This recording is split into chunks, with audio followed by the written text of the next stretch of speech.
Alors ici, on va s'intéresser aux libertés et nations en France et en Europe dans la première moitié du 19e siècle. Ce qu'il faut savoir, c'est qu'avant 1789, avant la Révolution française, l'Europe n'était pas du tout une Europe de nations.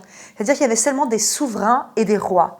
Et donc, ce qui est manifeste ici dans la première moitié du 19e siècle, c'est la constitution de nations.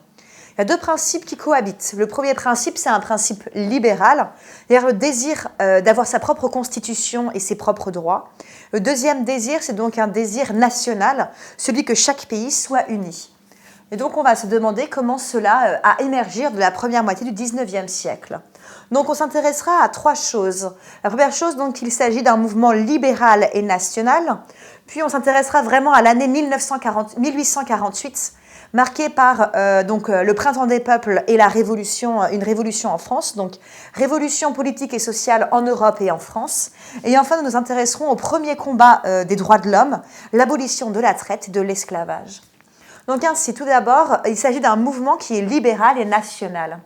En effet, après le Congrès de Vienne, en 1815, la carte de la géographie européenne est redevenue la même qu'avant 1789. Et donc, on a vraiment l'impression d'un retour à l'ordre ancien. Néanmoins, la Révolution française a vraiment redynamisé le débat et donc a permis l'émergence de nouvelles idées.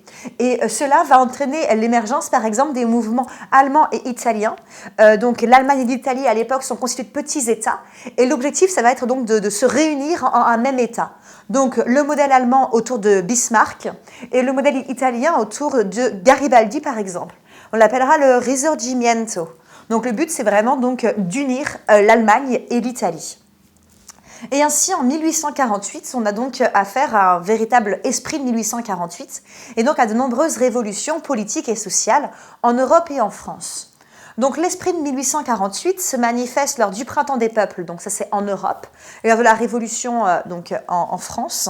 Et donc il se manifeste par un désir d'avoir sa constitution, d'avoir des lois nouvelles, également donc par l'idéal démocratique, donc avec la volonté donc, de voter par exemple.